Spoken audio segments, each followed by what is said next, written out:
Hi, everyone. Welcome to this conversation with Alex and I today. We're being joined today by Alex Tyson and Jairus Grove. How are you doing today, Alex? I'm okay. I mentioned earlier that I sprained or twisted my foot. We're like, where is it? Oh, we can't really see it in our background. Okay. So that's what we're doing. I'm just propped up on a bunch of pillows, but I'm here because I wouldn't miss it for anything. Yeah. Awesome. It Yeah, was I meant good too. I I'm was stepping on a table and then I fell. wow. But you're okay? You're okay to do the live stream?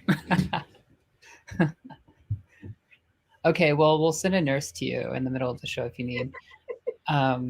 Yeah, I'm in the Midwest playing home care aide with my mom and my family.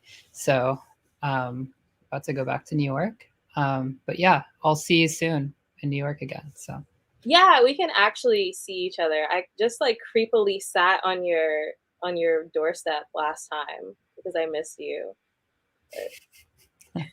that's awesome. So welcome today, Alex. How's it going in Hey, LA today?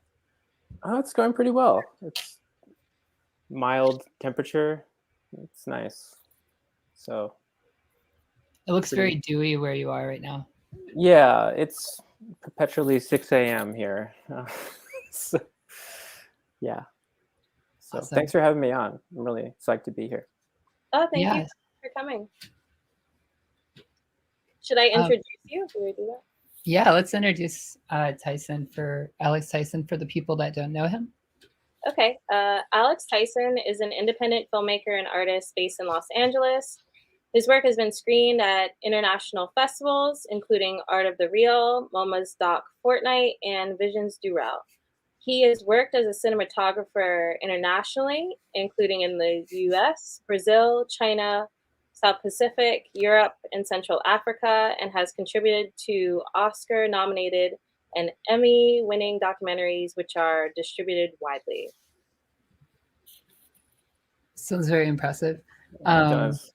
Thanks. That's awesome. Yeah, I would like to start by playing a clip from the Registry, which is a film we'll be talking about, if that's okay with you. Yeah, for sure.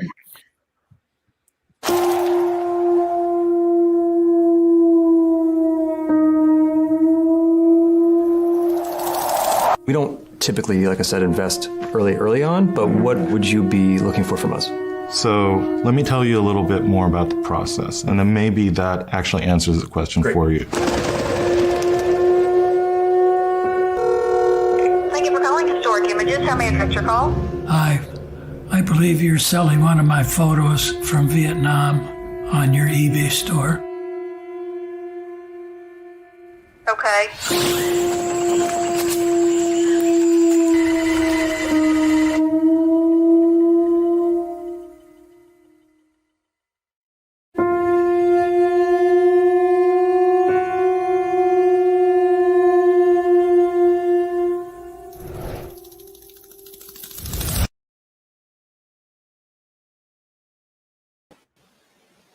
Wow. That opening clip with the drone shot and the sound, like the bug-like sound, is really phenomenal. I really like how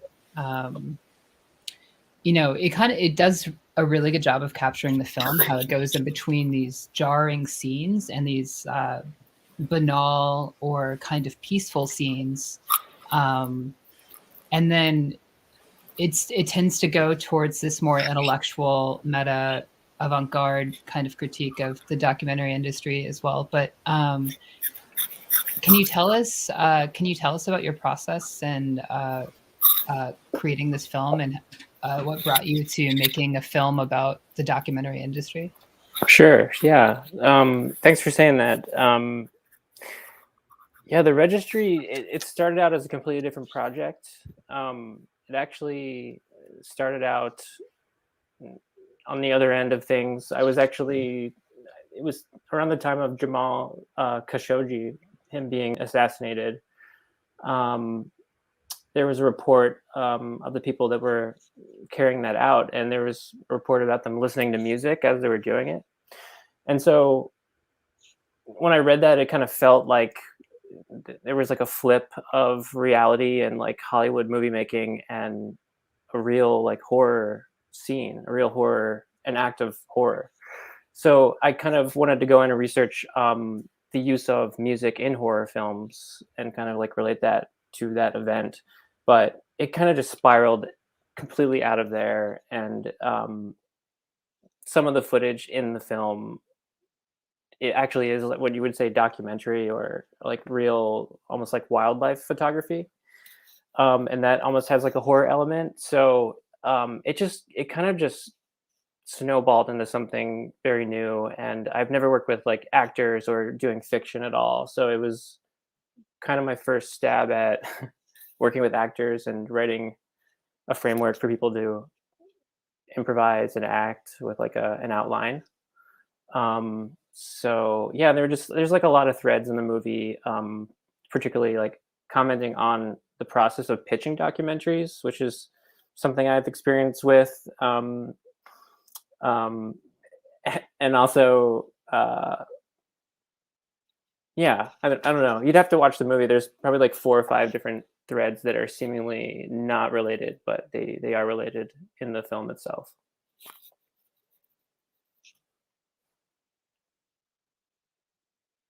Great.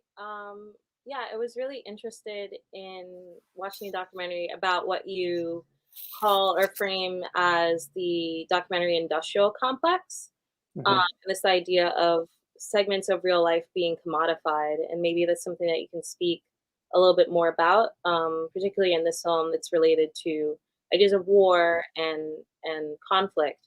But do you have any like broader ideas or notions of Yeah, for sure. So some of those threads were kind of culled from my experience talking to people who actually do documentary fundraising, or they are green lighting films and they're kind of like putting them in production. And I always find that there's an uncomfortable moment when the people with money are trying to greenlight documentaries. They have this idea in their mind of what a compelling story is. And I think when you think about something like a war, like the Vietnam War or any war, it's just an absurd thing to just kind of package one little parcel of that and try to sell it as like a story with a beginning and an end.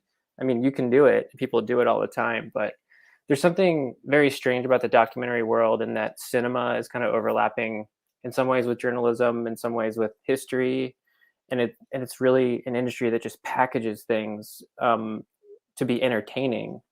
But it's different than like listening to like a radio story or watching the TV news. It's something like altogether cinematic. So I'm interested in like like what are the limitations of that, and also what are the tropes that we're seeing like in the documentary industry.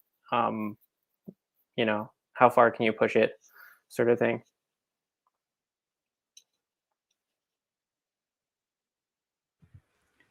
Yeah, that's really interesting because one of the things I noticed about your film is that you've worked a lot as a camera person and an editor, and you talk about the use of music, which is almost always a central part of film. But for me, I definitely see the central element for how you produce films as a camera person. And in some cases, I know you're not operating the film because, there's a drone and there's these other kind of strategies. But would you agree with that statement that this is kind of a film from the perspective of a camera person? And how does that differ from other films? Like, for instance, I know you've worked on documentary forms that are completely different. Like you worked on Gasland. And this type of film is more narrative in the sense that it's based on a narrative of a person. In this case, Josh Fox, who is telling the story of the fracking industry. So can you kind of compare and contrast the way that you're approaching this, not only through the non-linear form, but just through the eyes of a camera person comparison to the mainstream documentary form? Yeah, well, I guess the registry is kind of a different animal because it's what I would define to be like purely fiction, but I mean it's historical fiction. But for sure, like all Right. of the framing and the modes that I was, implementing, they're coming from my experience operating documentary camera for 10 years. But I don't know. This film is pretty tame, I guess, and very like composed. Like there's a lot of just quiet, static shots, and there's like frantic stuff. Um, yeah, I don't really know how to answer that. I feel like this film was just trying to be a little bit more composed and trying to actually get to the horror of things, if that makes any sense. You know, With it some of the totally tension. does. Not Yeah, that it it's a horror totally film does. strictly, but there's definitely some. It's kind of alluding to that. Yeah, definitely. Yeah, I definitely think that the music sets that tone, and the I like that it's horror at the intersection of banality, though too. Yeah, that's the scariest stuff in my mind. I mean, I don't know. Honestly, I was for me in this process, like one of the threads in the film is kind of trawling eBay for imagery. That's kind of how I got to some of the narrative threads. And to me, it's kind of astonishing that like any sort of like martial history or like war history might end up for sale on eBay as just like this thing that like maybe the relative of someone is just selling because they're getting rid of stuff, but they're like original photographs from Vietnam, which is what happened in the process of this film. I basically got in touch with the son of a pretty decorated war photographer named Peter Raplinas, and through conversations with his son, I was able to kind of, first of all, I saw he was selling all these really weird kind of one-off Polaroids and kind of a mixture of like professional military photography and like personal stuff. And so I just kind of got in touch with him, and he sent me a book that he published of his dad's work with all these documents from the Vietnam War and other wars and Korean War. And I don't know, something about that is really terrifying, that that like military history ends up as a product for sale, like to the highest bidder on eBay for like a couple bucks. So that's kind of where I got that thread as well. Yeah, I wanted to ask specifically about that. I was curious about where your influence comes in terms of horror, and if you can better define what you mean by horror in terms of this documentary, because there's various different kinds. Like obviously this isn't quite like a gore film, but there's suspense and there's other elements of horror that can be easily applied to war as a subject. And Mhm. so I wanted to maybe hear your thoughts on that. Yeah, that's a cool question. I honestly, I'm not like I'm not the type of guy that like goes to like a horror convention or something. I do like horror films, of course. Like they interest me. I think it's really hard to do horror, and like I think comedy and horror are very similar in that they're about like timing, um, and they share something in my mind. I don't know what, but it's just like the timing of it to really convince someone that something is funny or scary. So I think it's really hard to do, and I kind of wanted to get there. I wanted to like I just want to make these threads come together in sort of a very tense way to bring in the kind of realistic element of someone like the filmmaker in the film trying to pitch this documentary, and that kind of be its own trajectory of almost tense like anxiety and horror, and that running in parallel with kind of like other meta threads of fiction things like running beside it.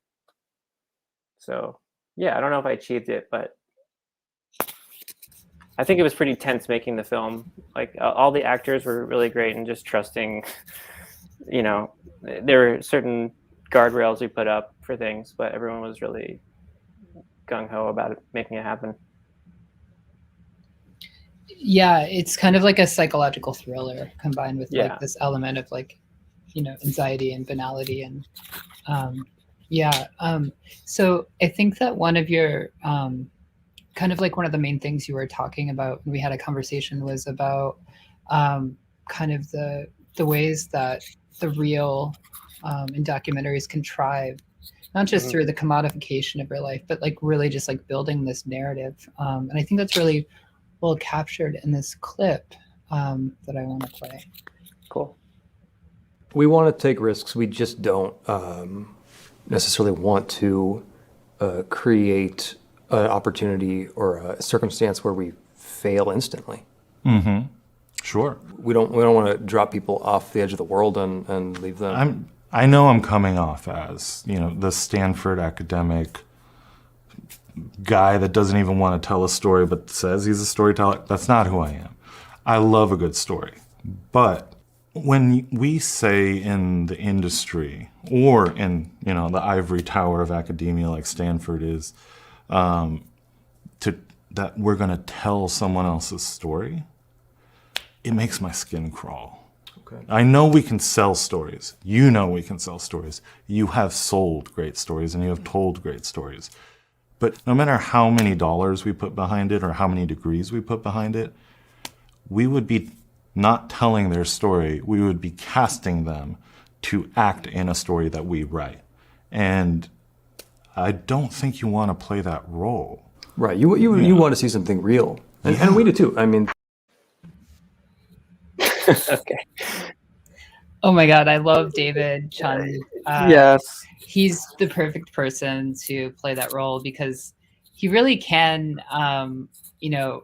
critique. Like he does a really good job, not just like from, he's kind of like coming from this like deep colonial lens, but just like as a person who is really deep in the industry, but also just like really intellectual. I really appreciated him in that role. Honestly, I was almost sobbing on set with just what he was saying. I mean, basically to get him there, I just had an outline of his character, and it was just contrived outline of his backstory and what this meeting was about, and just some kind of like lines. He really embodied this person, and I think partially from real life experience. Like he and I are both in the struggle of trying to get our films funded, and and we're also kind of like at odds aesthetically with the documentary industry and what their expectations are for films. So he kind of knew it by heart, and we kind of like pushed it in certain extreme levels where no one would really say those things in a meeting, but it seemed kind of real to me, at least. Yeah, totally. It feels very real. Yeah. I was shocked when you told us live that this wasn't a true story, this film. What do you mean? I'm just joking. Okay. Sorry. Okay. I'm just joking. Okay. Oh my God. Sorry. I just wanted That's to be fine. really dumb for a moment. I love Julia Kosteva's idea of horror and objection, the human reaction to a threatened breakdown in meaning caused by the loss of distinction between self and other being a type of bodily horror. That is the process of individuation. Wow. Interesting way of thinking of boundaries, othering, etc. That's from Paige, who is from the Future Left, of course. I like thanks, that. Paige. That's a really great comment about this conception of horror. So we're gonna bring. I think we're gonna start to bring Jairus in to talk about his book, Savage Ecology. But just wanted to thank you for coming on and allowing us to show these clips. And just before we go, can you tell us when you're showing the full film, premiering the full film? And can you tell us? Yeah, I mean, the film, it actually was, it was commissioned by Sheffield Doc Fest and it premiered in the UK, but we're doing other screenings now. And the next screening is with Memory. And maybe you could paste some links somewhere or something. Yeah, but I'll put that in the comment section. Yeah, I believe it's February 25th through March 3rd. Yeah, so this month. So I would love for people to check that out. It's a free screening online. And I'm excited to present the film. And it's really the first time presenting it in a linear fashion. The first time it was more like an art installation in a loop. So this time it's kind of like the linear cut, and I'm excited to show that. So. And then the film that you're currently working on is called Supply Chain. Yeah. And do you want to tell us a little bit about that before you go as well? Yeah, I'll give you a little bit on that. It's I might right now it's tentatively titled Supply Chain. It was named Supply Chain in 2016 before the great supply chain breakdown of 2020. So but the name is referring to the blockchain. It's a film. Right. It's a documentary that I'm developing and shooting. It's all about Bitcoin mining, and it's all about the computation required and the energy expenditure for cryptocurrency. So I've been documenting and following Bitcoin miners, online and in person since around 2016. And yeah, it's a long form project, and it's changing a bit, but it's very much. It kind of overlaps with some of the work in Jairus's book with this idea of kind of materiality following a path, and also relating to the Anthropocene or the Eurocene or climate change. So, but yeah, it's very much in production and development. So it's not coming out anytime soon. Yeah, but I'll let you know when it does. So maybe we could bring that up when we bring on Jairus. Okay, so thanks so much, and we will talk to you very soon. Thank you. Welcome, Jairus. How are you today? Alexandra. I'm doing very well. Thanks for having me. I wore my military jacket for you today, based on the aesthetics of your video. I appreciate that. All those hard years in combat. Yourself? No, I was just kidding. Okay. We actually all have really similar stuff on today.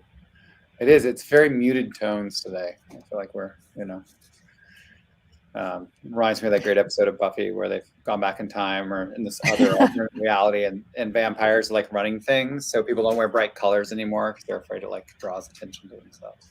Okay, but did you ship Buffy and Angel, or how do we feel? Ooh, no. It's muted to balance out the savageness in the conversation, basically. That's what Paige says. Thank you. That's so good. So I'm gonna read your bio. Okay. I feel like everyone hates having their bio read out, but I feel like it's just part of the world, right? So Jairus Grove's work so far has centered on the ecology and future of global warfare. He is interested in the ways war continues to expand, bringing on ever greater collection of participants and technologies into the gravitational pull of violent conflict. He's interested in various approaches to global relations, such as systems theory, cybernetics, complexity theory, as well as a role new media plays in altering the interface with global relations. In his spare time, he says he collects vinyl and co-edits The Contemporary Condition with William Connolly. And I feel like also, this is not in your bio, but you build guitars as well, I noticed from Facebook, which is so cool, in my opinion. Yeah. And I feel like you always have a cool band shirt on also. You have the best band shirts as well. I dressed up tonight, but yes, I was wearing a Mazzy Star shirt just before we started. So oh, that's amazing. My favorite shirt of yours was when you'd come to the New Center lectures, and it was like a Sonic Youth shirt, and I think it was in Arabic or something. Yeah. My partner Nicole got that for me. It's a good one. Yeah, it was the Goo cover, but in Arabic. Yeah, that's what it was. Cool. So is it cool if we play a clip from your trailer for your book? Let's roll it. In 1992, we received a message from the Union of Concerned Scientists. The warning was simple. If we didn't make a choice between the war and devastation for which states were spending trillions of dollars and the investment in a more just and sustainable future, then we were, in inevitability, going to be left with a world mutilated, devastated, and unlivable for the human species. 25 years later, we've had to hear the message again. This time, it's not 1,500 scientists that are warning us about the end. It's 15,000 scientists. And again, we're confronted with a choice: to pursue war or to pursue justice and sustainability. Awesome. I really like how that ends. We're faced with the question of whether or not we're going to face basically solve the ecological crisis or continue with war. And yeah, so this was a statement made in, I believe, 1992 by the Union of Concerned Scientists. Where do you think we are today in terms of addressing those issues?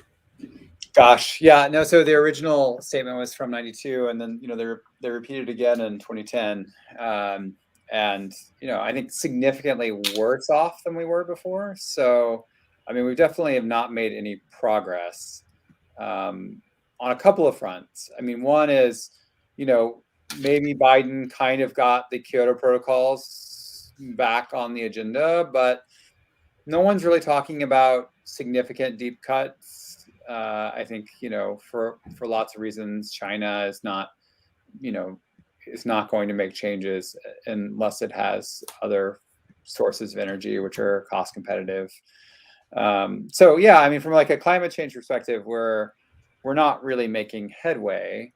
I think where people get excited about climate change is actually almost demonstrable problem. So we're excited because we have all these new kinds of offsets, like artificial ways of trying to extract carbon from the air, potentially seeding the ocean so that it can absorb carbon, maybe changing the color of the atmosphere so we can artificially cool off the planet.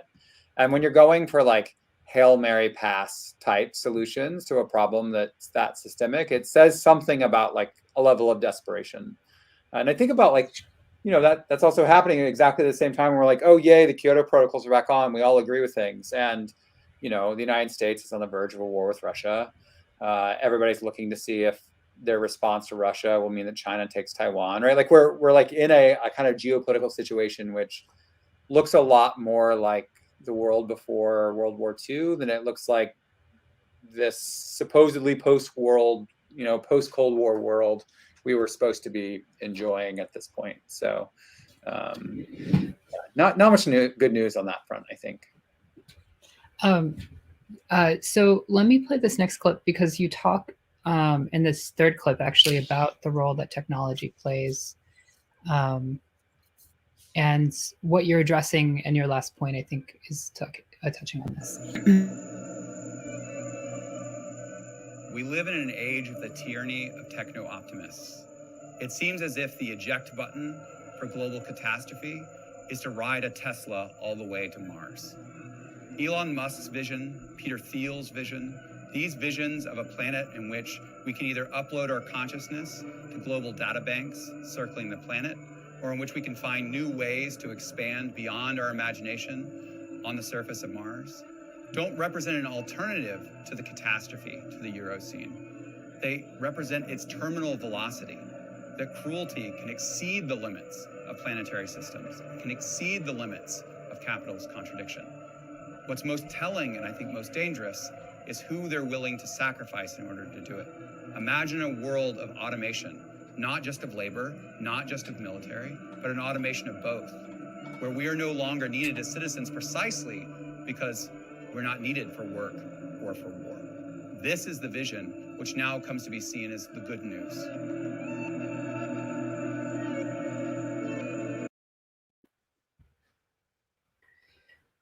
Yeah, so and you were just kind of addressing that, but the skepticism about technology as the answer kind of goes along with your critiques about the analytical and real view of climate change or of international relations and geopolitics and these ideas of realism. It seems like it's really consistent. Before we touch on that, can we touch on your critiques of things such as carbon capture and some of these technologies in general? I mean, I think there's sort of two lines of the critique. Like, I'm not a like dyed-in-the-wool, Heideggerian technophobe. Like it's like my problem with carbon capture is not that it's technological, although I suppose Heidegger's critique would not. It's not anything particularly technological. It's it's a technological way of coming about it. But I mean, for me, the problem with carbon capture as well as geoengineering, is that in many cases it's used to sidestep radical democracy, right? It's an effort to find a way so that great powers, without the consent of the rest of the planet, without having to build something like an international coalition, can move ahead with altering planetary cycles without planetary consent. And so for me, the problem is that the technologies that are being proposed at a planetary scale are being sold precisely because the scientists representing the models that say that this would work are saying we can't wait for democracy, right? We can't wait for politics to resolve this. And so we had to fix it through engineering. And I think whenever you make something that's a political problem an engineering problem in a context where, right, radical, like unbelievable, excruciating inequality is what produced the political deadlock that you're now blaming for, doing something about climate change, then it's hard to imagine that those technologies are really going to fundamentally alter the problem, right? Instead, I think they're more likely to leave those hard choices of like, should we do something about massive global inequality? Should there be a United Nations that's not driven by the Security Council? Those kinds of questions can be forestalled precisely because now we have a way to supposedly deal with the problem without having to risk. And I think this is something that's really important, and I think maybe resonates a bit with Alex's film. Like, Americans and Europeans are not willing to risk the vulnerability, right? Like I thought his film was really a film about different kinds of vulnerabilities and who has to bear them, and the vulnerabilities of aging, of homelessness, of this sort of inherited violence of war, right? Like there are all these people who, this unequal distribution of vulnerability. And what climate change is asking of the United States and of Europe and even of China is like, are you willing to be vulnerable to ask the whole world what they want to do, right? Like take the risk that they don't do what you want to set the agenda to do. And these technologies are a way of never having to make ourselves vulnerable in that way. And to me, that's a systemic problem that goes way beyond just the carbon problem, right? That's also the problem of, strip mining other countries, this sort of extractive economies, which are even being developed for green economies, the ways that traditional classical geopolitics are still very much driving the agenda of the United Nations around whatever's going on in Ukraine at a given moment, or what's going on in the South China Seas, right? They would rather die than give up control of that agenda. And so it's hard to get excited about a technology that's supposed to be a solution to not wanting to even try something, right, that could work, if that makes sense. So in looking at your book, which had there's a lot of meat in there, for sure. I was really interested. A lot of moving parts. I was really interested in sort of this idea of, because you talk sometimes about like who should be at the helm of creating the next planetary system. Yeah. Right. And on the one hand, while we can think of technology as like the physical thing, like the apparatus and the tools that we use, some argue, and we can maybe argue, that there is culture that can be seen as technology, which is bred out of historic process. And if we take that into consideration, how is it that we can maybe step outside of the realm of these forms that are already sort of made for us? Yeah. Maybe that deals with a couple things. Of course, you touch on a little bit on language, and just as others do, like like Bataille, Fisher, there are issues sometimes with the limits of language and what that can do, and particularly as I don't want to use leftist because you also talk a little bit about directionality, but we can kind of get into that too and unpack that. But the idea of, if you are trying to make more imaginative systems, if you can kind of do that when it's hard to create words for something that like is always into the future and does not really like exist now. So I wanted to maybe talk to you more about like the social aspect or the cultural aspect of building these new systems. Yeah, I'm going to try to break that up into 3 parts because I feel like there's a lot of question there. So the first part about sort of technology, and I think we could think about not thinking about technology as some large category, but like a world of technics, right? Which have these very different functions for organizing, distributing, mediating. And could we say something fundamental about them? And this is where, like, I really love Lewis Mumford. For Lewis Mumford and Technics and Civilization, the thing that bothers him most about technology is actually something that happens in design and ergonomics in the 1930s and 40s, which is this desire to equate modernism with enclosing how mechanical things function. So putting hoods on cars, miniaturization, right? Making sure that parts fit more tightly together. And what that was really about was alienating people from the kind of folk knowledge they would have of how those things would work, right? If you owned a car in the early days of a car, you were a mechanic, right? Because it was going to break down. And also you could literally see the engine moving in parts, right? We've gone from there to a society where you can literally get sued if you try to work on your own car because it's an IP violation to fix the operating system, which is necessary for keeping the thing running, right? Like you open up a Prius and it's like hard to even know where the parts are, right? They're built to be, right, only accessible by licensed experts, right? The means of fixing it is something which they claim a kind of proprietary relationship to. And I think that like goes beyond just like the normal ways we think about being alienated by technology, right? It goes on to sort of like this habitus or this life world of technology where it feels more and more distant from us, right? Like I can't imagine, like I'm talking to you right now on like a big, MacBook, or rather a big Mac desktop. I used to be able to build computers. If I crack the screen open right now, the probability of me being able to fix it is like 0. And actually most Mac products, if you open them, they have kill devices, right? They're actually made sharp on the inside so that you cut the ribbons or cut the wires when you try to open them. And I think that's right. That says something about the ways in which we are deprived of the tools of making new futures, right? And I think part of that is about, the sort of incapacity for language to capture what we're losing. But I think it's more about the ways in which we're almost being deprived of the memory for what we used to be capable of doing, right? Like I think about just like the knowledge loss that happened between like myself and my grandfather, or myself and my grandmother. Like my grandmother grew up on a farm during the Depression, knew how to make everything into food, right? So I grew up around her knowing that like if we needed to, like she could grow food and we could eat it, right?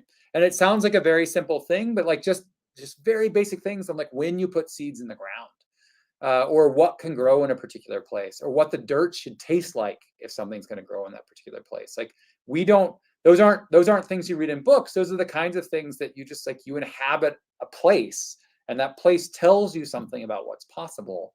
And I think that's not being ruined by technology. That's being ruined by a particular organization of technology that's trying to restrict the access to what we can create out of it.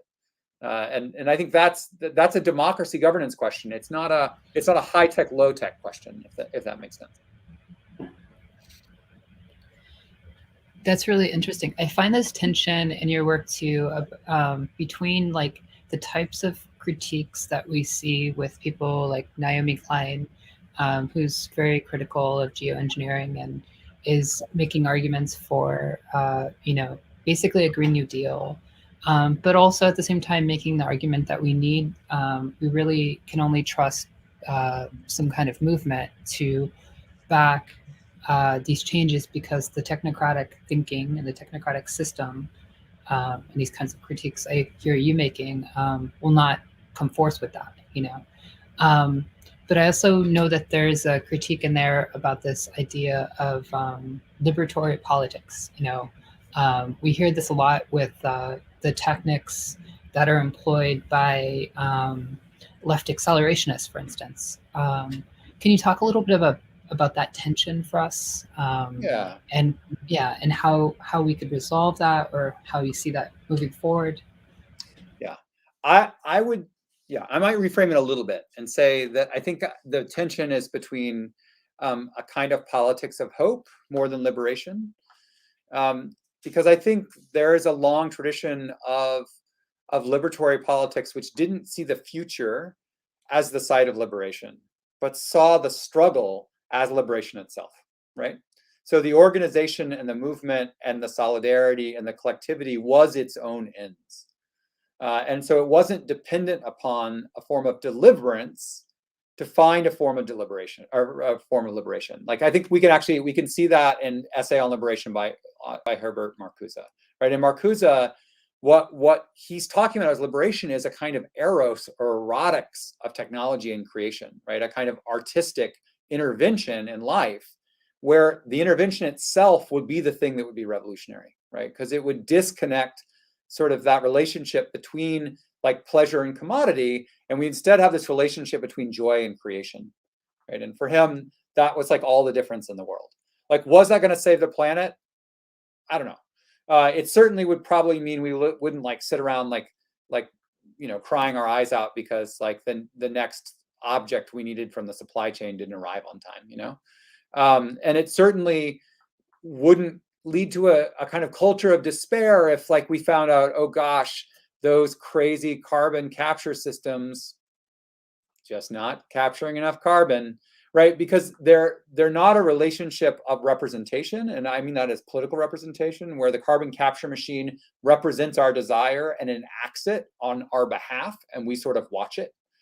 To get back to the reference to Kristeva earlier, right? One of the things she says in The New Maladies of the Soul is just how much of contemporary technology is about this form of spectatorship, right? Where we have to have something done for us. And therefore we have a loss of what it means to be invested in the making of something. So like for me, that like if that was what accelerationism was, right? If accelerationism was a set of practices and experiments in new ways of living at this exact minute, as opposed to leveraging the emancipatory potential of technology to limit scarcity, which is for me kind of like the climate change geoengineering problem. It's like instead of actually dealing with the fact that we're cruel to one another when there is scarcity, we'll try to eliminate the scarcity and hope that we're not cruel to each other anymore. And I've been in enough places where there is no scarcity and seen enough cruelty in those spaces to know that cruelty can be its own economy. It's not just this sort of like causal like regurge from not having enough stuff, right? It is a different kind. I mean, this is where Bataille is really influential on me. It's a different kind of investment in it, and a kind of sadistic exchange. And that sadistic exchange is not contingent upon lack or insecurity, right? It's something that people desire. Like Elon Musk, I think, is thrilled about indentured servants on Mars, not so much because he needs them, because he's like, whew, indentured servants, like that's right. That is its own kind of appeal. And it's funny. I was rereading Norbert Wiener's original book on cybernetics recently, and in the introduction, he says the first person he tried to tell about automation was the AFL-CIO, because he was terrified of what automation was going to mean for labor. And he said not just because it would put the laborers out of work, but because he knew the cruelty that would be done to out-of-work laborers. He said that he thought robots and automation represented a fantasy of slavery without guilt.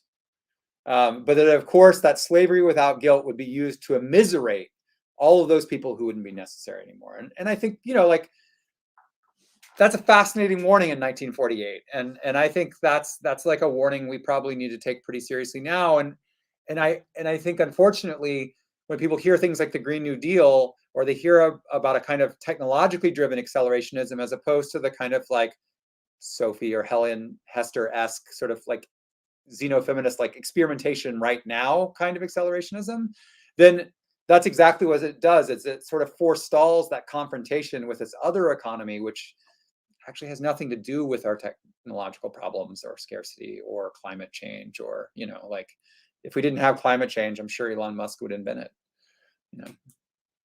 So. Oh, right to repair. I saw somebody with the last name Grubb ask a question, but I couldn't read it fast enough. It wasn't really a question. It's just Marxism. Yeah, nice. Good stuff. We can be passive consumers of technologies, victims of war technologies, or quote terrorists, insurgent hackers, and bootleggers, but only employees of corporations are permitted to work on technologies, but only within a narrow horizon of creativity. The means of production remain under control by capital. I would say beyond capital. But yeah, you talk about this in relation to colonialism, Yeah. and there's another tension there. And I think there's a tension with how this relates to international relations as a field too, even critical IR probably, where there is the conversations. There's kind of this like dichotomization that exists between the people that are willing to talk about capital and like the Marxist kind of, right? And then you have the people that are integrating these conversations about the subaltern. Yeah. And it seems like there is quite a divide that exists. And one of the things that you bring up that kind of transcends this divide, it seems to be, is like when you talk about early colonialism within the Americas, and how it wasn't necessarily fitting into the lens of capital accumulation. Can you talk a little bit about that? Yeah, I mean, part of that is just the history of it, right? I mean, the reality is like, I mean, Marxists will just say, oh, well, Marxism had like a really long-term game, right? They were playing the long game on colonialism. But to me, that actually contradicts the very logic of capital, right? There was a nearly 100-year period where settler colonialism wasn't just not profitable. It was contrary to the project of capital, right? So it didn't fulfill any of the things that capitalism was supposed to fulfill, right? It didn't produce value from surplus labor. It didn't really do anything to stave off a lot of the labor problems that were happening in Europe. And it was driven by something which was still able to reinvest incredible loss of life, an incredible amount of wealth, and an incredible amount of violence in the making of a place, which could have been vastly more profitable if they just plundered it, or if they had just dropped some people off to see what would happen, or they'd let it go after like 12 consecutive winters killed everyone that they brought there. Like all of these different kinds of ways of thinking about it. And that's not to say that there's not a relationship between settler colonialism and capital.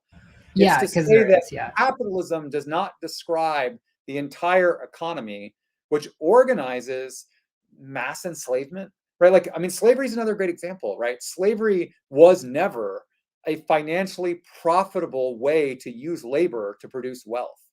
But the amount of investment in the sadism of, right, making people into things became an entire cultural, like, not just economy, but like form of life, right? Like you think about like how much of the South is still hell-bent on holding on to much of the tropes of plantation life, right? And that tells you something about like how much more was involved in anti-Blackness, right? In hunting runaway slaves, right? Which you could have easily replaced with cheaper labor, right? That desire to hold on to a proprietary right to sadistically exploit other humans, right?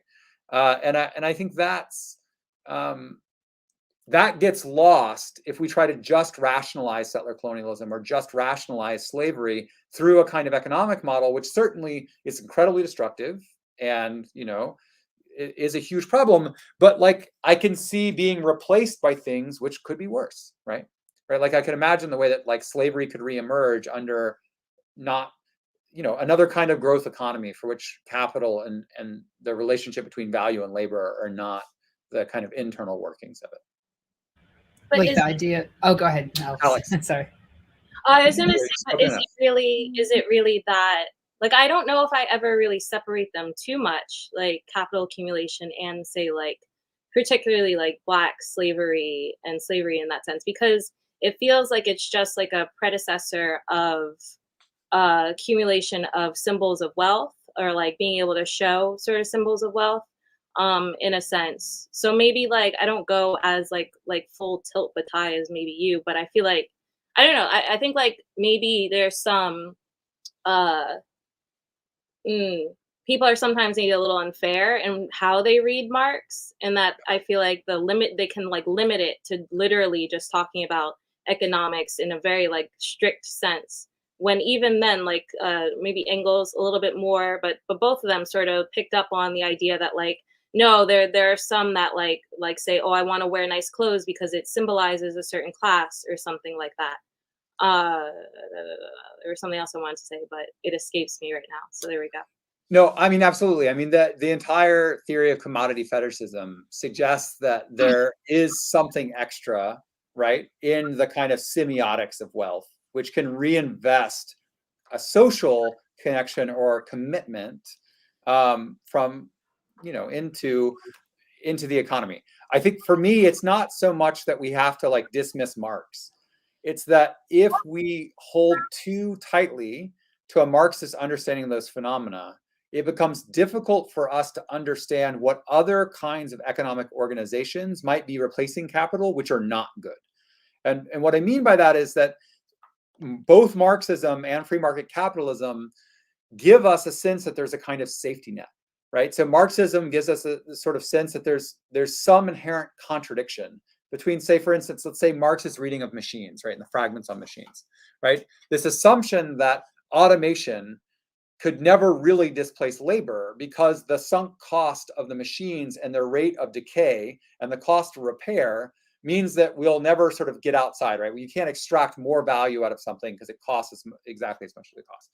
Yes, that's true if the only source of value in the economy is the surplus value of labor. However, if immiserating people produces a surplus called pain, right? And you can extract more pain from people, not by extracting labor, but by excluding them, marginalizing them, murdering them, making them fight each other to the death, and turning them into slaves for entertainment on Mars, right? Then you can imagine other kinds of economies which wouldn't fall prey to that problem of automation, right? So like, a great example, Jeffrey Sachs, not a Marxist, right? Like sort of like dyed-in-the-wool, neoliberal development economist. He hears that everything's going to automate and his response is, oh, well, don't worry, because there'll be no way to effectively distribute capital amongst consumers. And because we live in a consumer economy, automation will have this sort of natural limit, right? Because if it excludes too many people from the labor force, it won't have an efficient means of redistributing wealth. Without an efficient means of redistributing wealth, there'll be nobody to buy things. Okay, yes, if those doing the automation are invested in that consumer economy because the only way they can think of deriving value from that system of production is that exchange of money in the form of value. Or you could have people like Peter Thiel who are totally happy for automation to replace labor, not have it be profitable, and have that create massive surplus populations they can experiment on, leave behind, torment, you know, like it doesn't, there these sort of like tight boundaries, you know, or Jason Moore, like thinking about the way cheap nature catches up. I'm gonna let you want to jump back in. So jump back in.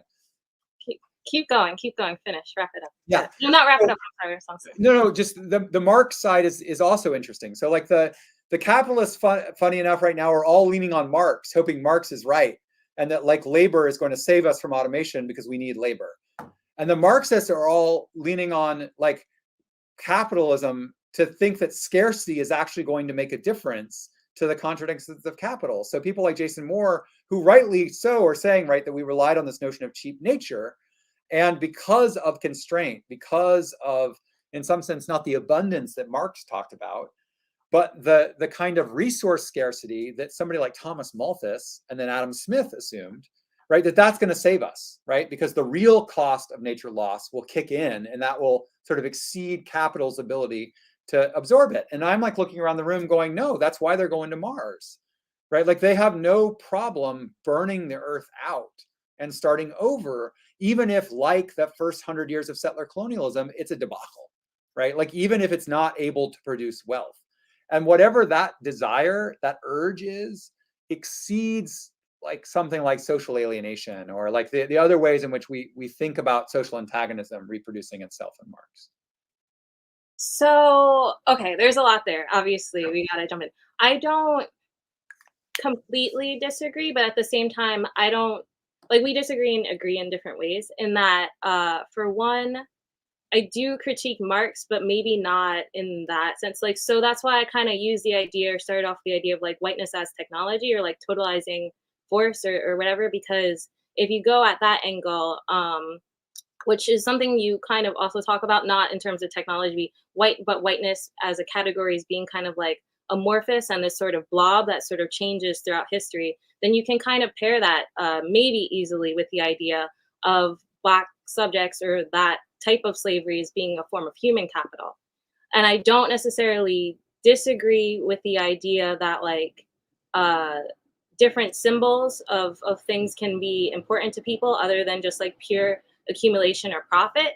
But I don't necessarily think that we can make pain the currency that is like throughout history that can be there. I don't think pain is necessarily a currency, because I think like the currency of what people get out of these economic systems sort of like differs.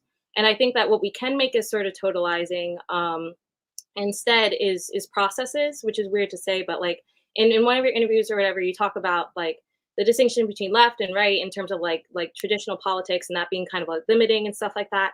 But in some of like my work and stuff that I did with my partner or whatever, we talk about we really thought about that, and then we're like, well, what if we think of left as sort of like this process of that which like breaks apart, or like blebs, or sort of takes things apart or whatever, and then right as being that which has the tendency towards trying to maintain structural elements, or like hold on to something like that, and that being more of a you know what I'm trying to say. Yeah. The last thing was that in terms of Marx, like obviously, so my critique of Marx doesn't come there. But the critique of Marx where I do agree with you is maybe that there's an element for sure of Christian structure, as much as he tries to sort of avoid this, that there's kind of an eschatological narrative that can be found, particularly when we get at the Communist Manifesto, and kind of this like what if, but like even I believe Younger sort of critiques like the idea that we have worker as a group. Basically, yeah, like he makes the mistake that we're kind of trapped in today in sort of liberal politics, which is we fight in terms of identity as groups, which he does make that critique, but he also then falls into that critique. Yeah, for sure. Yeah, I mean, two things I would say is, one, I'm not really that interested in being critical of Marx. Like, I mean, there are a few geniuses of the 19th century that managed to sort of follow an idea to its conclusion. I think my critique is the way that the providence that you're critiquing that's in Marx has become so satisfying for a lot of Marxists, right? So that there is a sense that like history saves us, or that the contradictions or greater moves of the dialectic are sufficient for producing historical ruptures which would go in a good direction, right? And the reason why I bring that up is because that's an interesting way of thinking about this sort of left-right distinction which you developed, which I like at a sort of like first pass. There's something interesting about thinking about like almost a catabolic metabolic difference between the right and the left, right? Where the right is like always looking to devour things, to metabolize it for a particular kind of structure. And the left is constantly trying to take things apart, right? So that like new kinds of formations could develop. And I think that makes a lot of sense. The problem though is that the new right has this weird sort of cross-cutting relationship to that. Like you think about right-wing accelerationists like Nick Land, or you think about the ways that Boogaloos have taken over, like the Proud Boys. And what's interesting about it is that, someone like Thiel, as opposed to somebody like Alex Karp, right? Where they're actually quite interested in disorder, and not in the kind of like Trotskyist, like we need to, like we need to accelerate disorder to produce some sort of new order, but because they actually see in the disorder this like kind of creativity that can emerge, right? A kind of fascist creativity, but nonetheless, right, the possibility of making new values. And I just think that like what makes that right wing is not because it's trying to hold on to like the neo-monarchism that some of them want to hold on to, but it's because it's a particular indifference to the ways in which creativity produces violence, right? That it comes to desire the violence in the creativity as actually one of the like valuable outputs, right? It has a kind of sadism in it. And I wish it were just whiteness, but like I see that sadism in the kind of neo-fascism that's developing in India around Modi. You know, I see that kind of fascism developing in Brazil, and they almost all find themselves in a color politics, right? We could talk about caste, or we could talk about race politics in Brazil. But similarly, like there are some freaky versions of this in China too. And certainly in Europe, and the European version is wild because of this like desire to like reinvent this kind of like not just Aryan narrative, but like Indo-European myth structure, like neo-paganisms, which are on the right, and neo-Eurasianism, and they're not conservative in that way, right? They're not trying to conserve institutions. In a lot of ways, like what Putin has done to the Orthodox Church is actually revolutionary, right? Like having priests out blessing new nuclear weapons, and having sermons from the pulpit from, you know, the patriarch about like hyper, you know, sonic missiles, right? Like that's a kind of hybridity that I think is pushing us in a direction which, I don't want to sound like quietist or like, you know, it's just about being kind or something like that. But like there is some aesthetic dimension about this relationship to pain, which I think we should take a lot more seriously. And I'm not sure it could run an entire economy, and I could get into the whole politics of why pain escapes language, and therefore that's why it can be a surplus. But just beyond that, there is a fuel of sadism right now, right? Which like, even for people who are like, oh, I'm not on the right, but I just love Trump. Or, you know, like I'm not on the right, and I don't think they're lying. I don't think the politics really matter to them, right? There's something about the performative cruelty that really appeals to them. But I don't know if that's what they would say is their motivation. And of course, like we can theorize about what people's motivations actually are. But I think like the right, I mean, now we're boiling it down to like actually traditional right, is a lot of like is motivated by a lot of fear in a sense. Also, if you do talk to Lanner, like if you look at his stuff, like he actually does believe like that all routes lead to communism. I think that he thinks that either which way we go, we're getting to that in a sense, not to like defend or anything like that. Because in a sense, when the right does what it does, it has to, in trying to preserve whatever it's doing, or in trying to like enshrine certain, I don't want to say in certain values, because then it's like trying to make, I'm not trying to make the argument that like right means right in the traditional sense, that it means traditional values and stuff like that. It can just mean like trying to preserve certain structures or certain elements or certain circuits of even capital or whatever like that. But that in doing so, they actually do end up making a lot of novel and new ideas, but they can't do so without, in a certain sense, identifying and granting some leftist ideas and terms. So if you look at like the trajectory of right wing over time, or what we would call that, even just conservatism here, there are certain things that are like total no-nos that used to be okay. Like they had, after feminism was created and put into terms in place, you can no longer talk about, you can talk about hating women without talking about hating women, but you can't discreetly say that or explicitly say that. You also can't talk about like physical violence towards women. So there's a line crossed in the sand there. Also, if you look at a lot of like Fox News and things like that, they actually during a lot of the SJW politics or whatever, use a lot of the language to talk about what was happening. But in order to try and like, because it's also like about a shunning and sort of gaslighting, for lack of a better term, the left or whatever. So they would actually use mansplaining and things like that. They use the language that's created. And in a sense, they kind of like, without meaning to grant these elements of deterritorialization or whatever. Okay, so the problem is I think that's a bit of a tautology, because it presumes the things that you think that they're engaging on the left have some ontological positive content that makes them leftist. And I think that actually their ability to use things like that just demonstrates that those things are not fundamentally left or right. That those are just, you know, I mean, something like mansplaining is just like an empty signifier you can fill up however you want.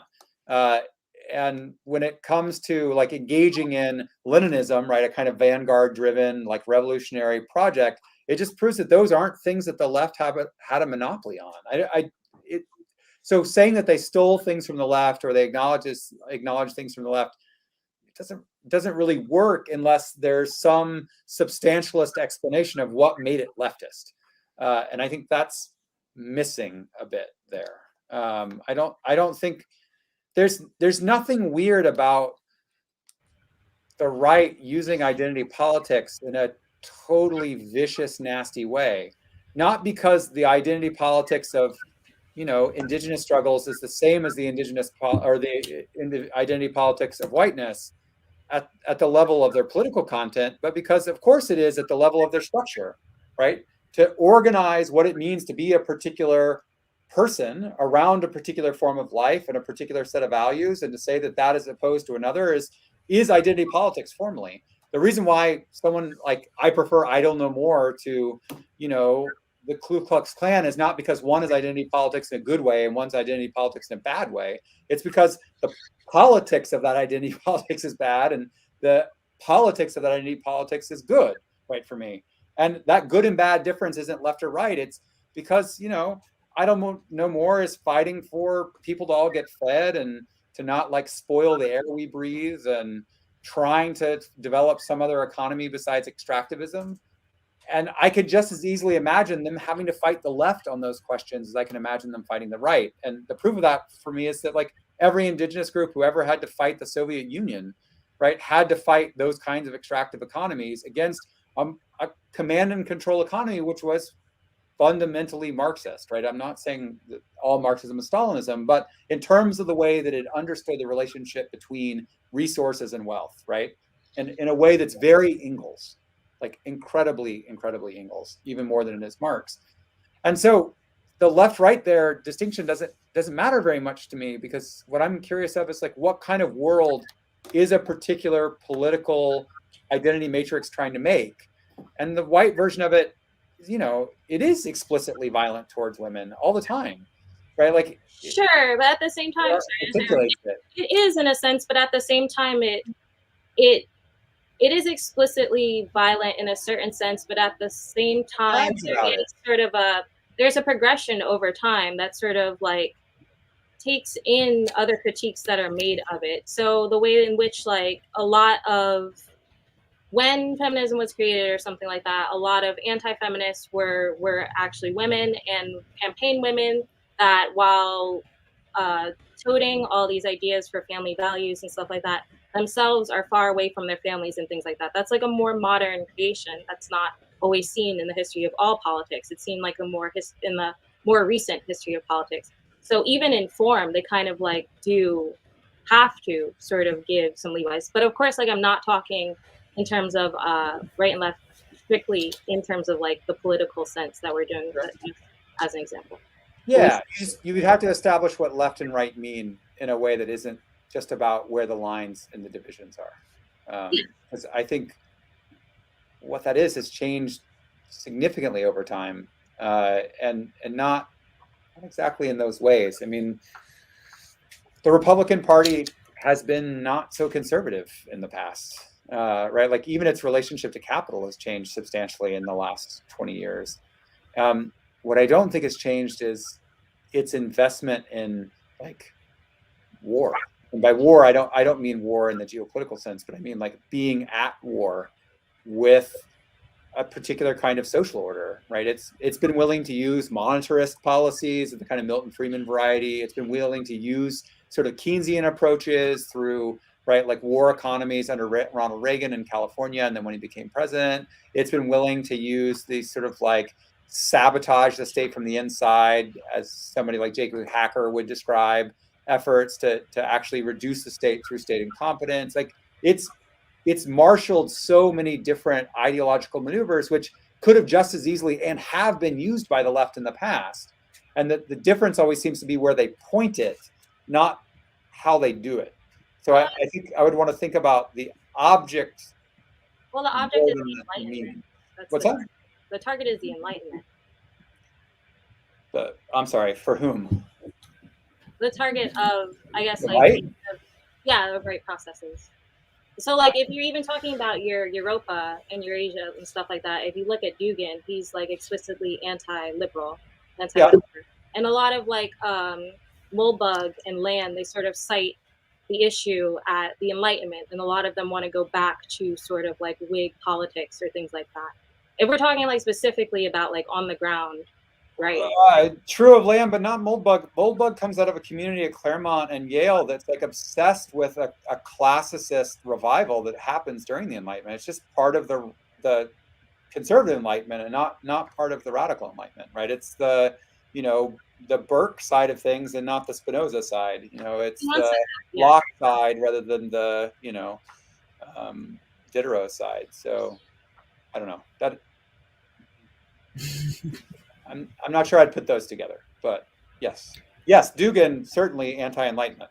Although ironically, right, it's anti-Enlightenment for the peeps, and it's like radical accelerationists for the politicians.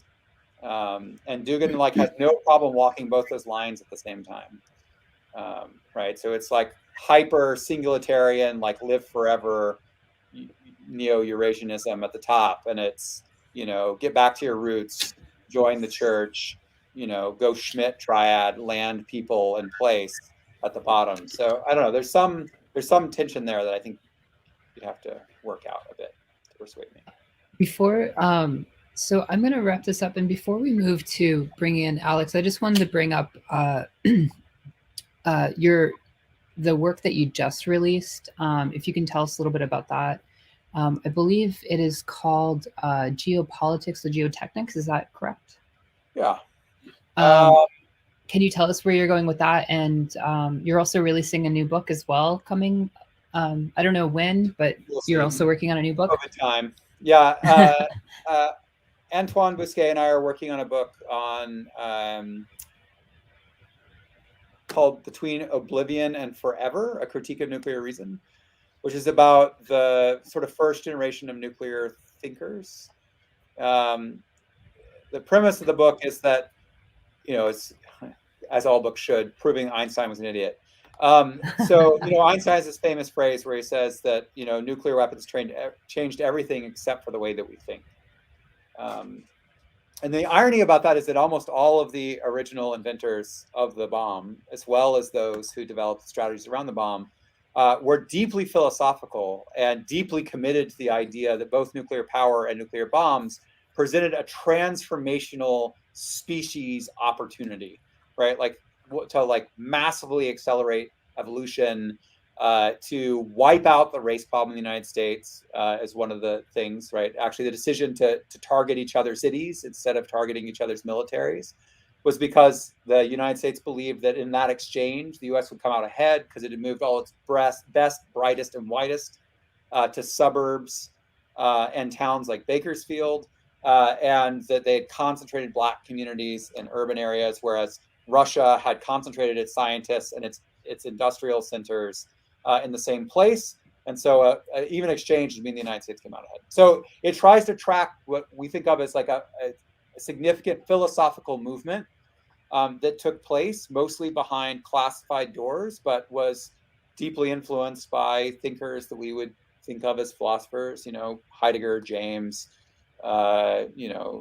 Nietzsche, also some weirder ones that we wouldn't maybe expect, and tries to think about what it means that we never actually had this tragic relationship we often portray ourselves as having for nuclear bombs, where, oh gosh, we almost wish we hadn't invented it, but we had to stop the war, right? We inhabit this tragic ethos of weapons, and actually what we see is that nuclear accelerationists were kind of at the helm from the beginning. And we should think about what that means for the new nuclear renaissance, which we're experiencing right now, which is a sort of a massive investment in nuclear modernization that's happening in China, Russia, and the United States. So, the other one about labor and whether or not androids dream of general strikes or not. Do you androids dream of general strikes?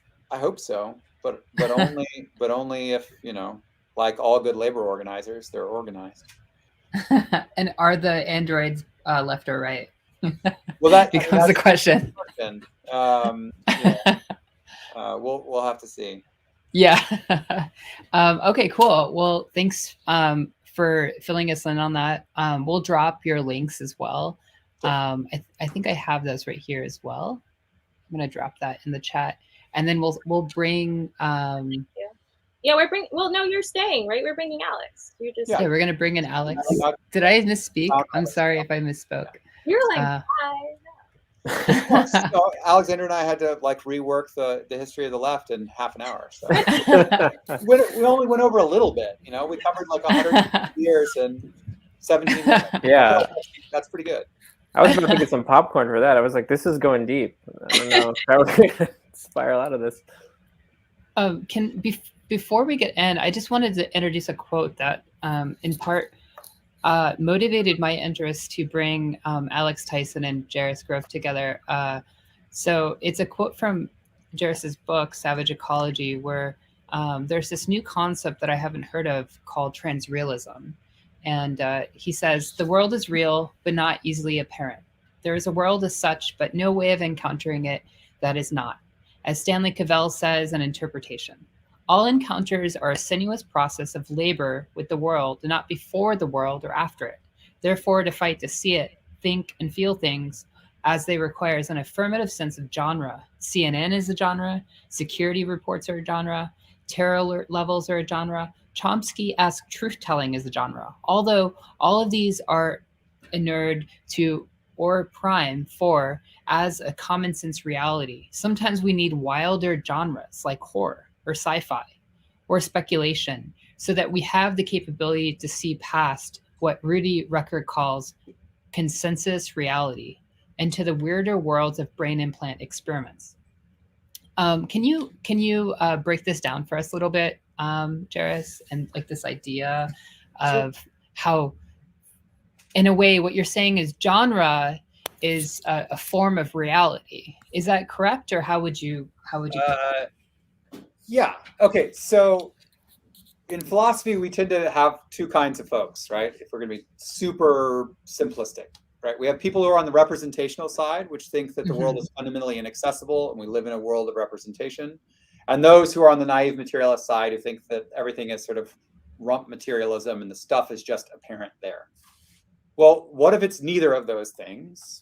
And the kinds of habits and practices and technologies we have make us affectable, meaning we have experiences essentially of certain parts of reality and not others because of the way that those things are organized, right? So that's what I think Rudy Rucker means by, right, you know, consensus reality is. It's not that like somehow, sorry, somebody is very irritated that I've done violence to Immanuel Kant, but super simplistic.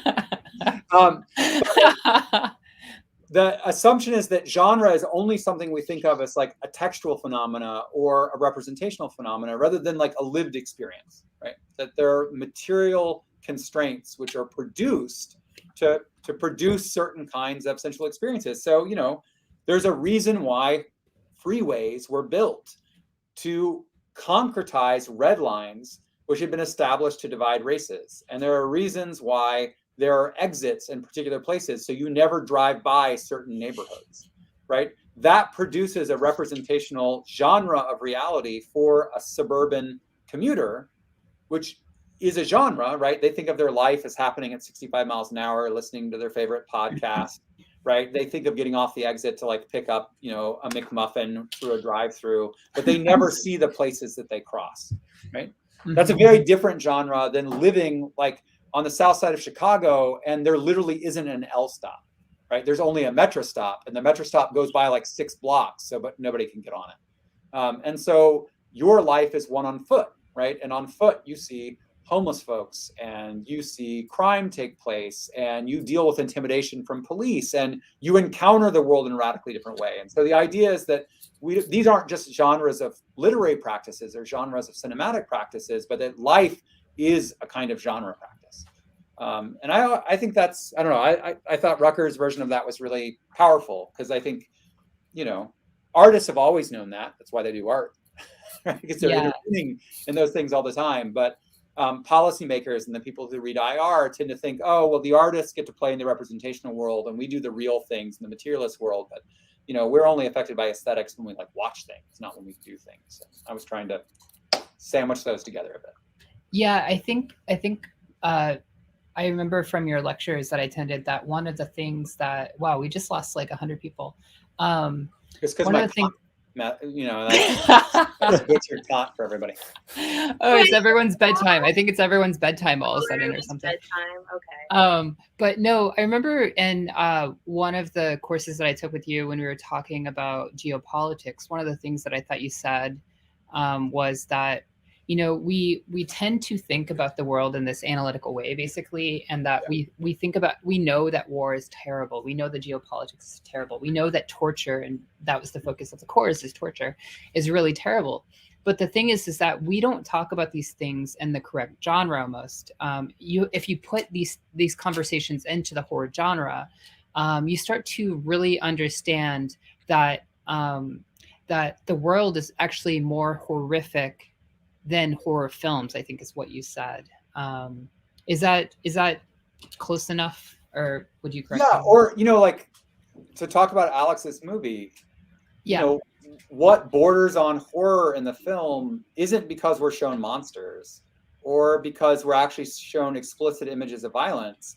It's like the same reason why there is a kind of Lovecraftian horror element to the original Jaws movie by accident, because the shark doesn't show up, right? So much of the film is about anticipation, like what horrible thing is about to happen when we encounter the homeless twin, right? Like what horrible thing is about to happen when we're watching these baby birds, right? We're constantly confronted by these images of vulnerability, which then don't follow, like it doesn't happen, right? Like the thing that we're worried about happening doesn't happen, and actually being deprived of the closure of that violent thing, right? Thinking that torture is something that we can represent to ourselves, right? Through shows like 24 or whatever, right? Is way less scary than like, you know, the way that 1984 ends in just like this door closing. Like who the hell knows what's happening on the other side of that door, right?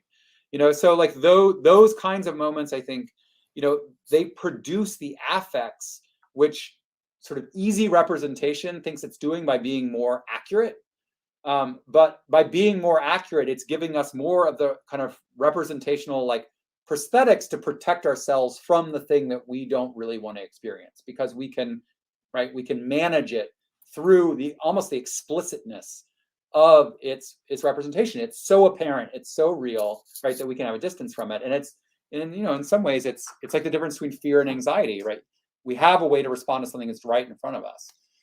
But it's that inability to know what comes next, which I think really produces that tension, that, you know, until we see like the bird's nest filled with ants, and then there's like actually maybe some like full-on gore horror. But, you know, like before that, it's just like all of these like unforeclosed, like unresolved tensions, and we just have to like sit there with them, and it's icky, you know. Like, well, not to cut in too much, but we should let Alex respond. Yeah, of course. You like also. Oh yeah. He made the movie. So I'm sorry if it made you like squirm a little bit too much, but no, it's great. But yeah, I think I wanted to kind of just like steep in the anxiety of not knowing. Think like as you were saying, things not getting closure scene by scene. But I think just having the subtext of the Vietnam War, I don't think the film could have operated without that. Like, I mean, there, of course, maybe with some other subject matter, sure, but that's setting the scene. Is like the inferred kind of violence, the history of all that, and then seeing people who lived through that war and seeing images that they produced. I just wanted people to kind of steep with that, and there is really only one image of like actual violence in the film, but it's just like kind of wildlife. It's just nature, you know. It's just nature. Just nature. It's harmless. Yeah. But I think one of the most in your film, it's not about overt violence. It's about the anticipation of it. It seems like we're waiting the whole time. It's like a whole buildup, right? And you know, it kind of reminds me like back in the day, there was these. This is like a really kind of like unrelated, might feel like an unrelated example, but there was these hardcore bands, and there is this technique they would use where they would really build up for like 2 minutes, and you're like, what are they doing? And I remember when I first heard that, I was like, what are they? They're just building up the anticipation for so long. And then the ones I really liked were the bands that it didn't go anywhere, you know, or like there's these bands like Yellow Swans where like it's just the whole experience, just complete buildup. And that's what your film is. It's just you know, it's like they say, like the threat of violence can sometimes seem more violent than actual violence, and that's really what I was feeling, you know, and that shows up as like anxiety and deep terror, like deep psychological terror. It was a little more, it's a little more psychological, which is probably why, you know, I actually had submitted the film to some horror film festivals to like see if it really fit their expectation of genre. And it didn't get into any of these horror film festivals, and that's fine, because I think that they're trying to get horror. They're trying to get. They might fetishize actual blood and, you know, and gore and stuff, and, you know, that wasn't really the point of the picture. But I was hoping that they would accept it. But so it kind of just like, I don't really know where it fits in as an actual genre, since we're talking about genres, but. Historical fiction is what I would label it, and then kind of psychological horror as another genre.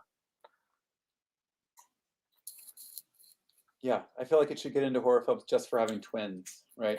I was kind of curious about that choice, actually. I mean, that sort of twinning throughout, right? So you have this sort of double pair of twins that the movie plays out through, and at the same time, like, the antagonism between the two older twins is very different than this sort of pairing, right, of the younger twins, right? The children have a kind of deep connection with one another, right? And so I wondered, like, why the sort of parallelism, but the like uneven parallelism? Like, what made you want to play out this sort of like lingering trauma, or kind of the afterlife of war, through this doubling at both ends of the generation? Yeah, I wanted the younger generation to be kind of like exact opposites than the older twins. Just mostly, I mean, some of it came from just directly ripping off The Shining. I mean, the scene with the twins in The Shining is like, it's pretty obvious that I'm just not ripping it off, but just commenting on it directly as a trope. Yeah. But I wanted the younger twins to just completely represent something, a different culture than just like, you know, the twin brothers that were drafted and went to Vietnam. And yeah, I think I don't know if it achieves, you know, I think that the dialogue for the younger twins was a little bit more just almost like automatic writing and poetry instead of dialogue, or so. Yeah. I don't know. I took it as far as I could go, as far as like working with, you know, actors who really aren't actors. There's people who wanted to be in a film. So, yeah. Yeah, that makes a lot of sense. What did I want to talk about? Violence was covered, the train of violence and where that intersects.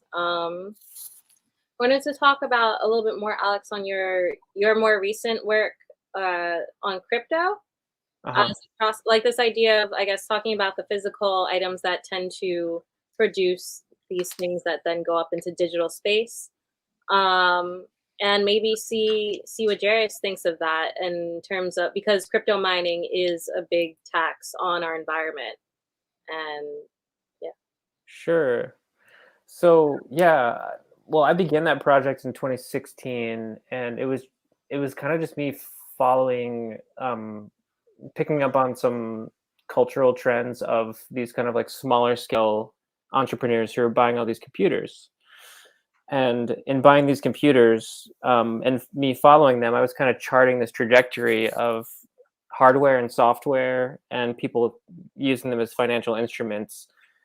Meanwhile, they're using these computers and they're triangulating that with energy grids, and they're trying to get energy from local municipalities.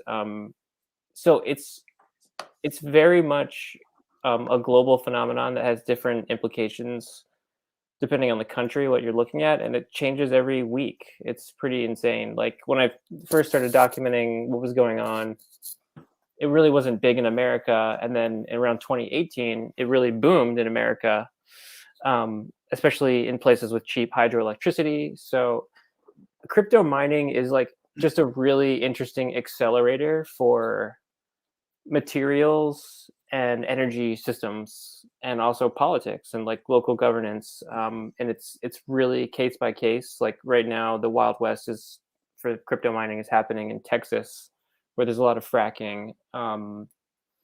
But there's also a lot of people, using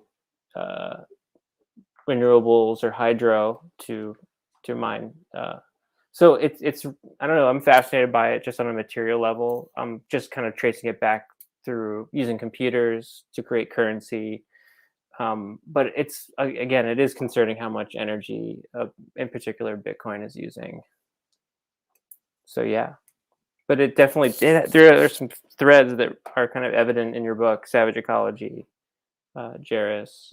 And I'd be curious to get your thoughts if you've paid attention to any of the whole Bitcoin mining industry. Yeah, I mean, so because I run this Center for Future Studies, there's like a million people who think that crypto is like the future. Okay. Right. So we get a lot of those folks. So there's two things about crypto for me that are really interesting. One is the way that it's a kind of litmus test. Like if you're into crypto, right, like that's almost a kind of like cultural marker for what kind of entrepreneurialism like you think is going to drive the economy. So, I mean, obviously, I think it's not surprising that it generates the amount of heat that it does, and that it has the kind of energy draw that it does. But I'm a little skeptical sometimes of that critique on the left. They're like, "Oh, crypto is horrible because it ruins the environment," and it's like, I mean, so does the Green Revolution. So does, like lots of things. YouTube. The environment. Yeah. And I can imagine that getting fixed. Does that make sense? So like I can imagine, for instance, sources of energy which would make crypto computation like run at like vastly more efficient scales. Also forms computation. Like I've worked on quantum computing for a long time, and there are reasons to think that quantum computing could make crypto vastly more efficient energetically. Mm-hmm. And so I guess for me, the interesting question is like, if we fixed the technical problems, would that suddenly make crypto better? Because like I think we're really fascinated right now with that, like that obstacle, instead of saying like, why is it that people want a form of wealth exchange which isn't sovereign? Like why do they want to be able to use the encryption part of blockchain, right, as what makes the wealth safe in some ways? And like, I don't know, like to me that's almost more troubling. To me it seems like second generation seasteading, where it's just like people think that it's going to allow them a kind of like capital mobility that somehow sovereign wealth didn't. And I sort of doubt it. I mean, I know that like I hear about crypto more in the meetings I'm in with like NSA and like ODI, and like the military folks love crypto because they're convinced that like fintech is the way for them to finally like lock down financial transactions. And then in the same breath, they're like, oh, and it's the way the terrorists are going to fund themselves. And so like it seems like a kind of like Rorschach test at this point in time for like whatever you think the future is going to be, crypto is going to be like a key player in this like Neil Stephenson novel. The question is like, which one, I'm with you. It's kind of confusing following a lot of people who are entrepreneurs on the infrastructure side, because there's such a spectrum to their, first of all, like why they have skin in the game, and also like what their personal politics are and like what motivates them to be interested in this as a technology. But like what's fascinating to me is like a lot of the figureheads who are very pro crypto mining, and they're also, some of them are very pro nuclear, some of them are very aware that climate change is real. But what's interesting is like a lot of them use the argument that, hey, crypto is our salvation against the petrodollar, against this like fossil fuel backed war dollar. Like the dollar bill is why America goes to war. It's for fossil fuels. So if crypto, that might be our salvation. So I just don't think that argument in particular holds any water. Yeah. Because they're arguing for the adoption of this currency, which would be de facto make the whole world, all militaries are going to use Bitcoin. Is Sure. my They are. end game argument. So I don't know. Following is like the logic. There are so many paradoxes with proponents of crypto, but it is such a fascinating space materially, and China is a huge player in it, and I think that adds such an interesting layer. And it's also a very secretive industry, and it's hard to track. So there's of course a lot of debates amongst like of course there's also people, a lot of like leftists and artists. Some of them are really anti-NFT, and there's so many sub-arguments of where it goes and the implications of economies for people who are not just investors. So yeah, that's been my project since 2016, and it will continue on. If only you can explain to like half the academics I work with how crypto works, like it will have succeeded in its bring me to Hawaii. I'll bring my surfboard and okay. Definitely you should come. I mean, we definitely have people who are working also on a lot of the like Web3 stuff. So yeah, crypto is such a big part of that. It totally is. Yeah. Even if it's not the currency itself, just the ability to like make these sort of what amount to like anonymous trust networks, right? Like, so that's the other thing that's fascinating to me is that we would spend billions of dollars and like burn out the economy to try to figure out a way to have trust without actually ever trusting people. It's like a fascinating phenomenon to me. Yeah, trustless transactions, and Web3 is fascinating too, and that's a whole different set of, economic incentives. Like a lot of artists and people in media are gravitating towards Web3. I've been paying attention to that as well, so it's fascinating. Yeah. No, very cool. I think it's a great idea for a project. I mean, the only other thing that I would say about crypto is just that, like, this would be a moment where I don't want to have a hard critique or affirmation of it. Like who knows what the technology will be good for? Like this is one of those things where like there's sort of like a default response about NFTs being like a form of commodification, for instance, right? And yes, but like art's always been about commodification. Like what's more interesting to me is like maybe it becomes a way to prove provenance, right? Like that you can actually like prove that you created something. Yeah. And I think about the ways in which, like, for instance, like think about how many like Dene artists have had to try to track down patterns that have been passed down in their family for generations so that Ralph Lauren has to pay them something. Like in a Web3 environment where people are going to copy and paste like every form of symbol, aesthetic pattern, etc.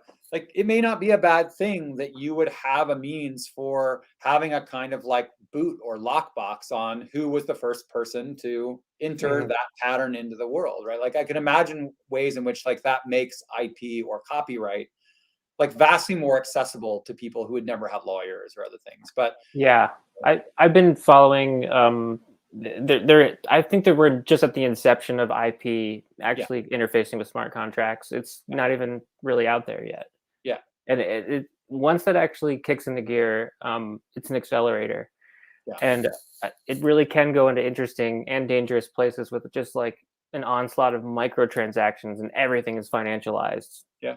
To the point of like, if I don't even want to get into it. Let's just say this. That was actually Jared Lanier's vision, right? Like Lanier's vision when he proposed it a long time ago, was like you should get paid for every comment you make on Facebook if it generates value, right? We should be able to have a micro transaction and a micro contract, and like, yeah, I agree. Like it could go some interesting ways, but like I can also imagine like horrifying. Talk about the genre of horror. Like I can imagine having to have a micro contract for like every significant genetic asset one has, or having to have a micro contract for like every metabolic process that you want not interrupted or stolen or interfered with, or what I mean, like it's not there's not particularly a world I want to live in. Well, and also there's nothing scarier than getting your bored ape stolen from you. Okay, so it's an interesting space.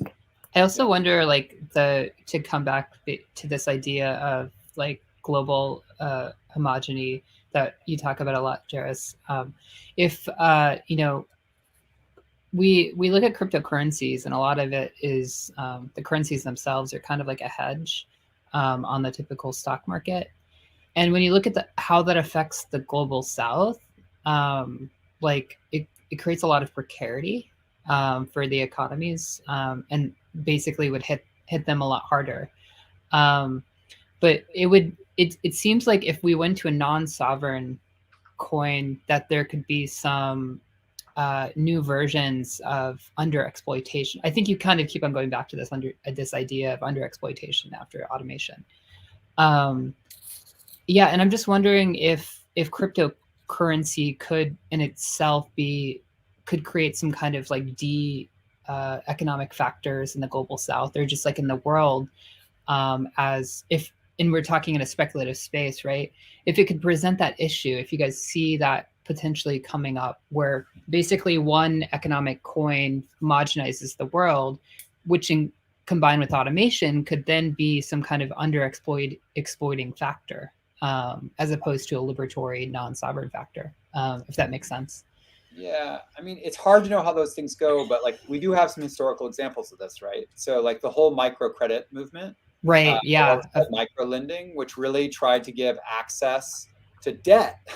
Right, exactly. Yeah. At much smaller scales, right? So are you talking about in the 70s and 80s, or are you talking about more recently? No, more recently, and even like websites, right? Like there are a bunch of charitable websites which, like, you donate your $50 and you get to choose like which $11 loan you make in which global South country, so that somebody can make like a very small amount of something or open a very small store.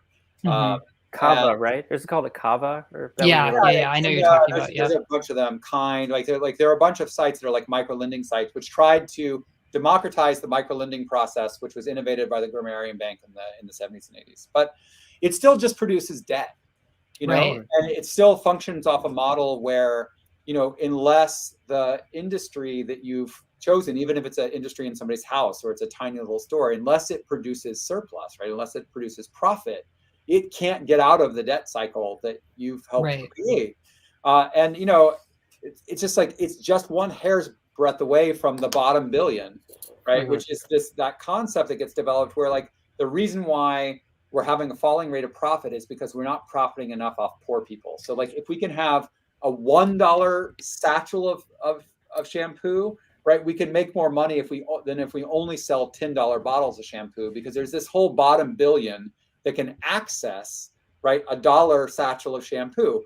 But like, did that really improve the quality of life for people who weren't accessing $10 bottles of shampoo? Or did it create mass amounts of waste and actually just figure out a way to better transfer wealth, right, from immiserated populations back into the economy?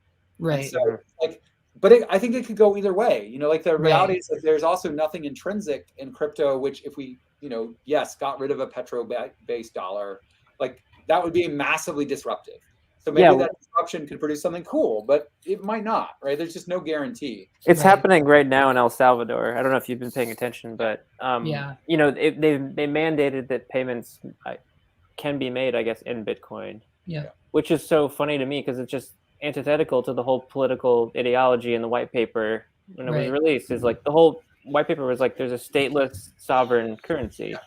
And then but there's extreme volatility with Bitcoin as well, so that's incredibly risky. Also, states cashing in on, like, I mean, Alex said, like China is probably the largest player in Bitcoin, like just in terms of like total number of coins mined, and their state is more invested in it than individual entrepreneurs, right? Like it's a huge part of them trying to corner part of the market, and in part because there's a big geopolitical advantage for them to displacing the dollar, allowing North Korea to use it to launder money, to manipulate their currency, right? Like, so it always, like, it's never like Bitcoin in a vacuum. It's always Bitcoin in the context where it's used vis-a-vis all these other currencies. Yeah, I think Bitcoin kind of like, it helped me contextualize international relations a little bit more, especially with China, because, well, they've actually banned the whole Bitcoin mining thing a bunch. But also, like, I'm looking at the materials, and like Taiwan is like, I guess they have one of the biggest chip foundries, which most of the world gets the chips from. I just think it's fascinating that a lot of the technology itself just comes from China, and so they own the technology, the chip design, and a lot of the devices come from there. So they kind of own like money printers, which are the computers themselves from a material standpoint. Yeah. So, and I think the guy from Twitter, Jack Dorsey, said he wants to make an American chip foundry so he can produce Bitcoin mines. I mean, this is like a really interesting accelerator from just a fabrication standpoint. Yeah. And it intersects with energy systems and, of course, not a lot of labor. It takes like 2 guys to run one of these data centers. Yeah.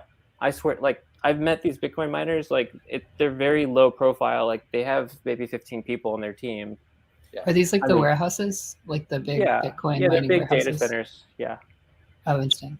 So like they would fill like a building that's like the size of Walmart or something like that, right? Yeah. If you look at Texas, they are building multiple football field size warehouses from the ground up, and they're running, and a lot of it is like wherever they can get clearances from the city council or whatever to get these permits for energy. That's where they build them, but it's very fast infrastructure build out. And what I witnessed in central Washington state was people were coming from all over the world to go get this power. Like people would fly. I was hearing stories that people from Japan and China would fly on private jets to Wenatchee, Washington, which is like a somewhat small town. And they just went right to the hydroelectric dam and they knocked on the door saying, "Can we have power?" Like not knowing the actual, I need to get a permit, or so it creates this kind of very slapdash energy grab, and it's happening in Texas right now. So do you think that's happening in Texas because of the way that Texas privatized their energy market? Yeah, they do have their own grid, which is like fascinating. But I think it's their own collapse during the last freeze.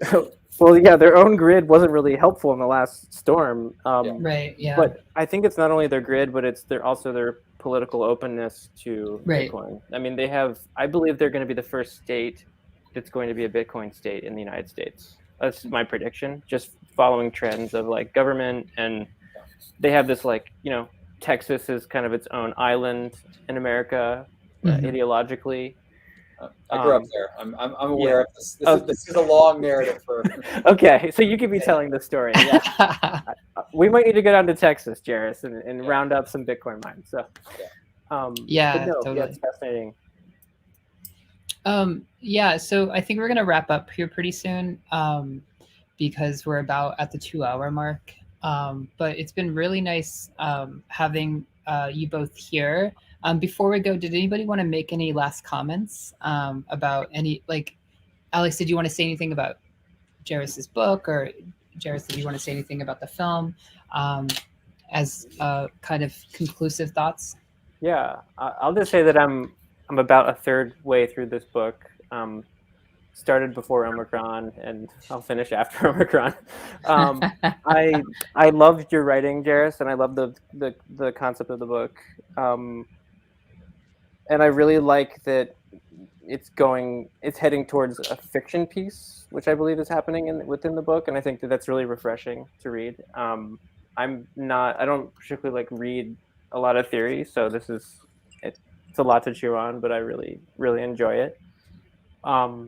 And I would love to work with you on your next trailer for your next book. If you need any help, hit me up. Oh, it'd be fun. Yeah, that was 2 friends who helped make the Quantum documentary that's coming out soon, which I think you'd also really like. But, oh, cool. Yeah, we should figure out some ways to collaborate. I mean, I mean, you pulled off like some Malick-esque naturalism moments in 30 minutes, which I was impressed by. Like there was this, like the blending of like sort of narration over images, like produced that kind of like hallucinogenic temporal angst, which I was psyched to see. And when it ended, I was like, oh yeah, of course that's the way it's going to end, because I'm not going to get anything from this, right? Like there's no, like, I know, no satisfaction, right? There's just getting left with that feeling. Yeah. No idea what was on that other hard drive. You know, like I have like just an inkling, and thanks for that. Great. Okay. So that was awesome. I really, I encourage everyone to go see it. And I really like, I think, you know, it's easy for, you know, my dad was a screenwriter, so like I've been around documentarians and filmmakers kind of my whole life. It's like easy for a project to go on kind of forever, in the same way books can go on forever. Savage Ecology sat on a shelf for almost a decade. Really? And my just like this Bitcoin movie's got to get made. Yeah, thanks, man. And I hope that the aesthetic sensibilities that were invested in the historical fiction, like you can hold on to those, trying to make the reality of people fighting over warehouse space to make money out of data. Like you know what I mean? Like the people won't believe the reality of that. And so I think, you know, I hope that fiction truth binary doesn't ever get in your way. So thanks, man. Yeah, I appreciate you saying that. So yeah, I really do see like the aesthetic sensibilities really crossing over. Like I'm not sure what that would look like, but I really see that you guys have, like, at least with Savage Ecology. I'm not sure what your new work is going to be like, but I definitely I could see something coming out of both of your work. But Alex, did you want to say anything before we go as well? Before we say goodbye? Me, Alex, other Alex? Oh, sorry, Alexandra Mason. Yeah, sorry. No, it was I great. feel like you're in trouble. I know. But no, thank you guys. Thank y'all for being here. Thank you so much. Yeah, your book is really good.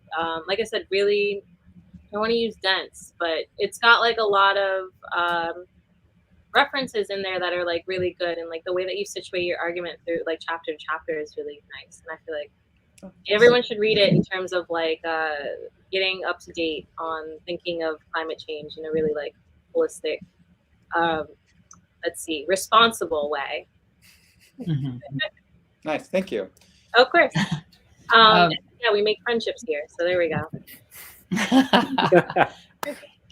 Yeah, everyone go see Alex's film. It's showing.